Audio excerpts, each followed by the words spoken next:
Mazda's body style for their SUVs is just so sleek and rounded. I love the way they've designed their SUVs. Love that big Mazda badge and the black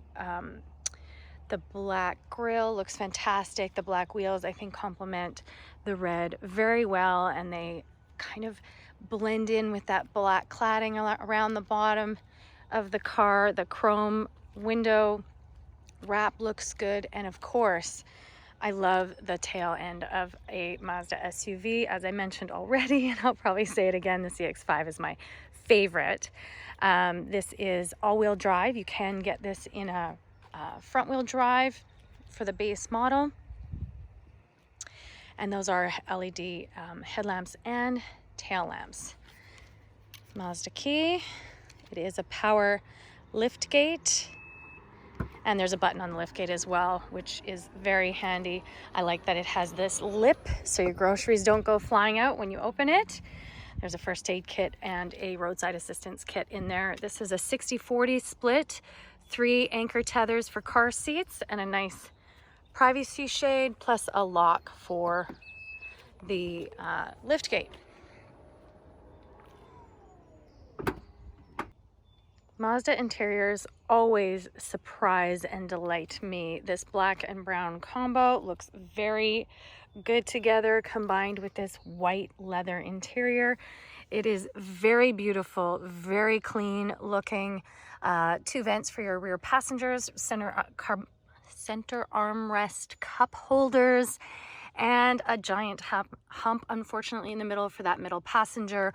Only 1 seat back pocket, and no USB chargers back here for your rear passengers, but you do have 2 ISOFIX or latch for infant car seats. You could fit I don't know if you could fit 3 car seats in here, actually. I think it'd be pretty tight, but for a family of 4, good size.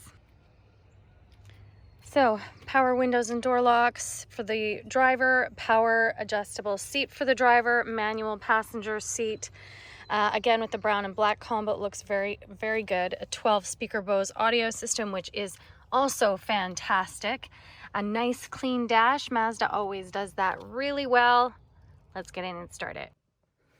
Okay, our stop button is right there. It's in a good spot. We've got a center digital instrument cluster. This is all very nice and clear. It has radar sign detection as well, which also shows up there, and a head-up display right there. You cannot adjust it though. I would like to bring it down a touch, and I have not been able to. I love Mazda music controls on the steering wheel. I use those every single day. It does have radar cruise control with stop and go. And you've got some your memory seating down here, your lift gate power, and dual climate control, which is fantastic. Wired Apple CarPlay or Android Auto. That is not a touchscreen, as you can probably guess just by seeing how far away it is from the driver. A nice gloss black, sort of faux carbon fiber pattern looking pattern here. Adjustable cup holders, they're a good size. A really nice leather gear shift, and this controls the infotainment. I'm not a fan. I prefer touch screens. You've probably heard me say that a bunch, but I do like the volume knob and the fact that you can also change songs just by doing this, tapping this. Only has 1 drive mode other than normal, which is sport mode. Truthfully, I haven't really noticed a huge difference between normal and sport mode, but we'll talk about power and torque in a moment. Dual climate control. I love how clean Mazda makes their dash and controls. Heated steering wheel, heated seats, and it's just all so straightforward. There's no clutter here. It's very clean. I like the two-tone. I like the stitching. As I mentioned, the Bose audio is very good. Right here, the center console is a little bit different. It slides back and then opens, but you have a very, very nice customizable size cubby here which you can use to organize your stuff. You've got a power and another USB. So 2 USB total in this CX-30. And that is pretty cool that it slides like that. And I like the two-tone. The brown and the white look really, really sharp together. All right, safety features. So I already mentioned adaptive cruise, or Mazda calls it radar cruise control with stop and go. So it keeps you in line with traffic. It will stop for you, perfect for commuting. I always rave about adaptive cruise. And in Mazda, they call it radar cruise. Plus, as I mentioned, the head-up display and the instrument cluster both show you the speed limit signs, stop signs, etc. It has sign detection. It also has emergency forward and rear braking with pedestrian detection and rear cross traffic alert. The backup camera is just okay. It's not high resolution and it does have moving lines, but there's no 360 view or anything like that. Okay, let's talk price. You can get the base model CX-30 with front wheel drive and no turbo for about 24,700 Canadian or 22,000 US dollars. That one just gets 155 horsepower and 150 pound-feet of torque. So let's talk about this one. This is the CX-30 Turbo, and as shown, it is the top trim. This is the GT in Canada and the Premium in the US.